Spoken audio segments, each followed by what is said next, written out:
Yes, I'm Dasith, or Daz as my teammates call me. I work in the industry solutions engineering team at Microsoft. I've got my colleague Will here as well. And my team usually works with large customers in very technically risky but high value areas. And certainly AI-assisted engineering has been front and center for the last, 12, 18 months, even 24 months. And I wanted to share some of the lessons from my journey and also keeping one eye ahead on what's coming up next in 2026. So context engineering is definitely a skill, a core skill I would expect folks to have if you're working in engineering or any adjacent area going forward. So the agenda for today, we'll look at how people start up with using AI-assisted engineering, the vibe coding paradigm, and what the dangers of just vibing stuff, and the failure modes, how you can use context engineering, and more importantly, understanding how your coding harnesses, so your tooling like GitHub Copilot or Cloud Code, they actually work underneath so you can get the best out of them, and some lessons and patterns and practical advice you can take away and use in your day-to-day stuff. So going forward, I came across this last year or early last year in this interview. The couple of people who founded this AI startup were talking about how they were looking at their coding agents from the lens of if it produces something bad, rather than prompting it to go fix the bad code, they were thinking about what was wrong, why the coding agent got it wrong in the first place. And their answer was, rather than going and fixing the code in multiple turns, let's try to fix the initial context that gets into the LLM so it can produce a more aligned answer. And this is the end goal that we're trying to achieve, and keep this in mind as we go through this slide deck. So what's the problem with vibe coding? If you're doing a Hello World application or looking through a conference talk, funnily enough, you'll see people doing a lot of fun stuff with AI coding. And while this looks impressive, when you try to do it in your brownfield project or something with a bit more essence, you'll quickly see that it produces things that look impressive, but in reality, a lot of that isn't very usable, because you need to still fine-tune that output a lot.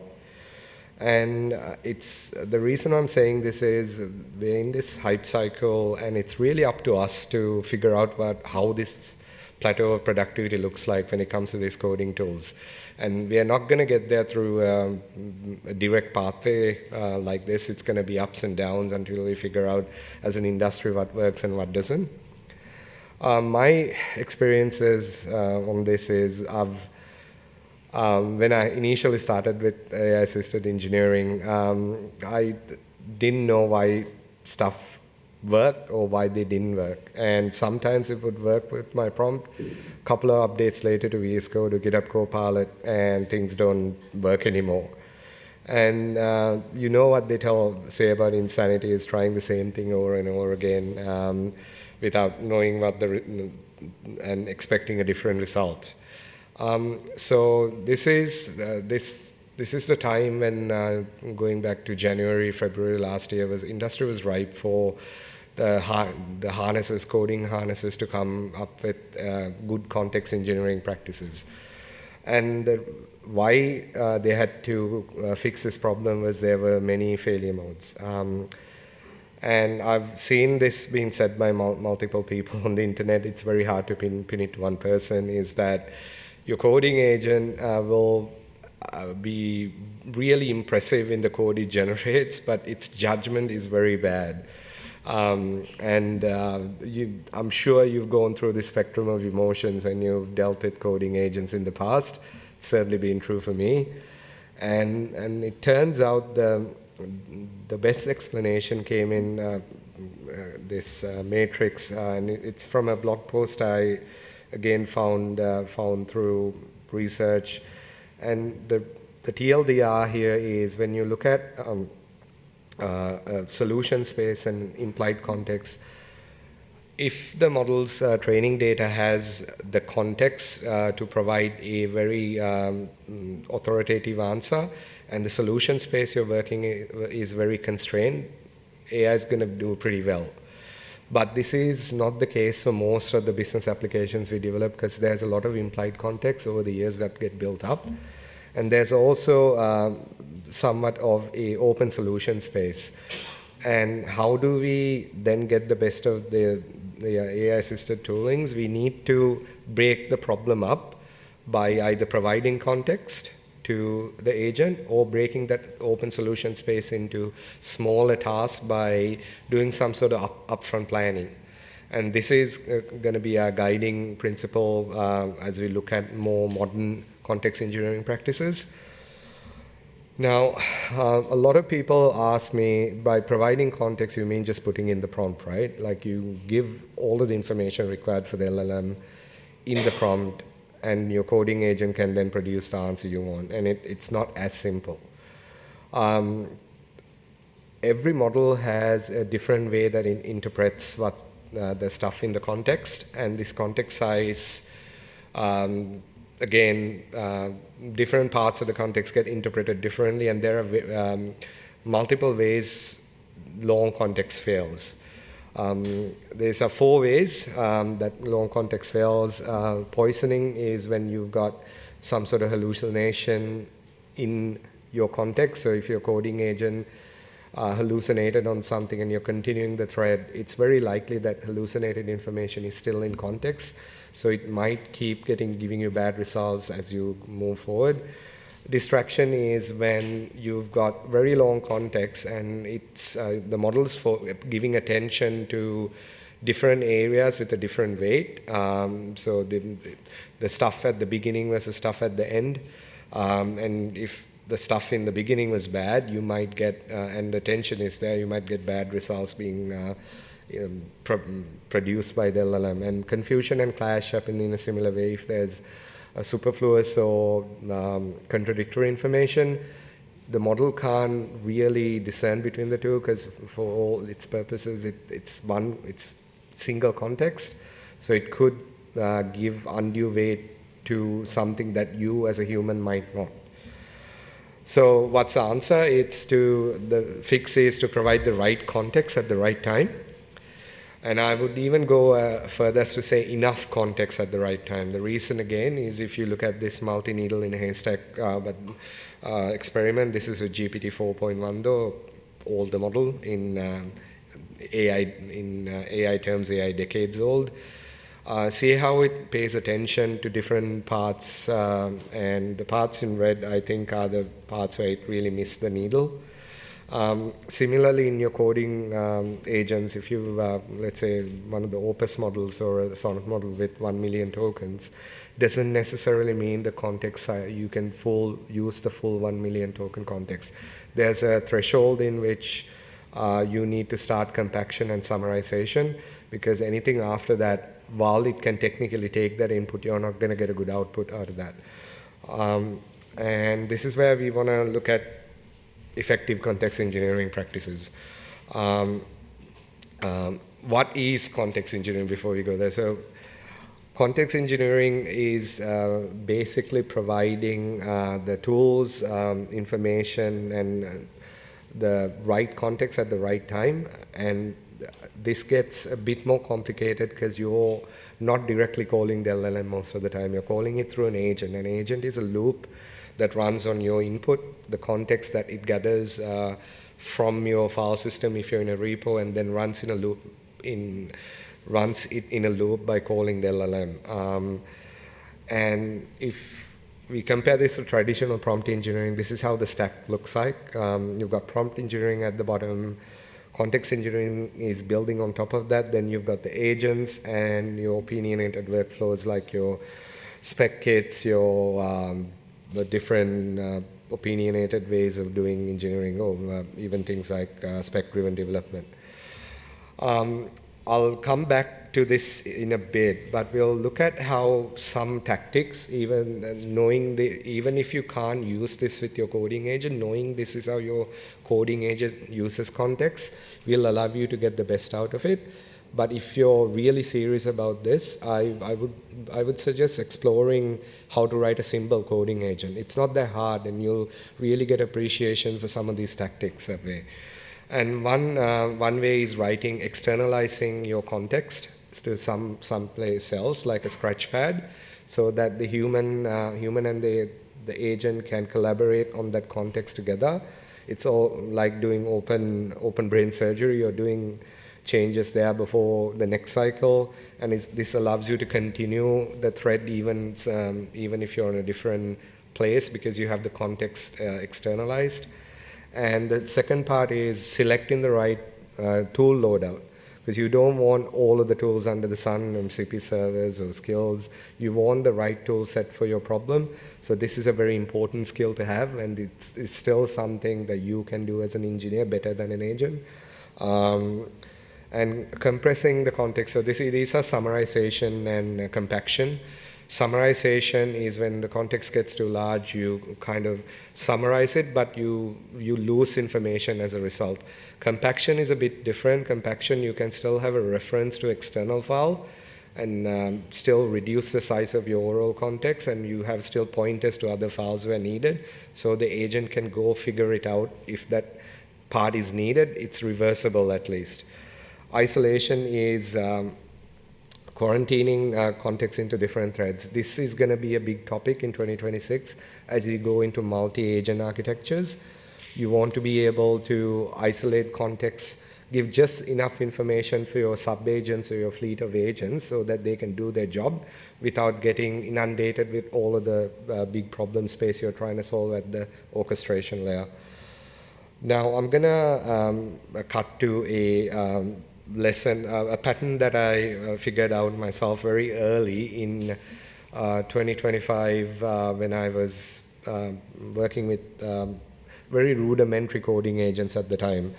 I had this misalignment problem where I was getting inconsistent responses or outputs from my coding agents, and when my team members tried the same things that worked for me, they weren't getting good results. And it would work with my prompt one day and not the other, and I was very curious as to why this was happening. And it gets even worse as you're doing more things with AI, because you're producing assets and you're building on top of the assets that were produced by your AI assistant before, and it becomes a bit of a snowball effect in getting even more. It amplifies the bad things in your original output. So I wanted a way to solve this problem in a very simple fashion. And this is why I named this the Breadcrumb Protocol, but the breadcrumb is simply a scratchpad. So I create this simple markdown file, and that markdown file becomes my collaboration between me and my agent. Before doing any coding things, we do go and plan out, fill out that plan, do a task breakdown, and as we go through the plan, we constantly keep updating that markdown file. And if things go wrong, I just abandon that session, but keep the markdown file and start a new session. And the agent can then continue on without the confusion that might have happened in the previous step. And the trick here is you always update that markdown file with new information, pertinent information as you go. And if you get something wrong, you find the reason, update the markdown file on why it went wrong, so the next time the agent knows the right thing to do. And it's pretty simple workflow. You start with a prompt, and I've got a example repo which I'll share after with the slides. And in that prompt, we instruct the agent to follow this pattern, and it takes in specification, domain knowledge, and then runs in a loop, updates the markdown file. And I got pretty good consistent results with this, and it uses all of our techniques that we looked at before, and That was in 2025, early 2025 though. Now we're in 2026. So in something that came out in late 2025 is this research plan implement review flow, or the RPI flow.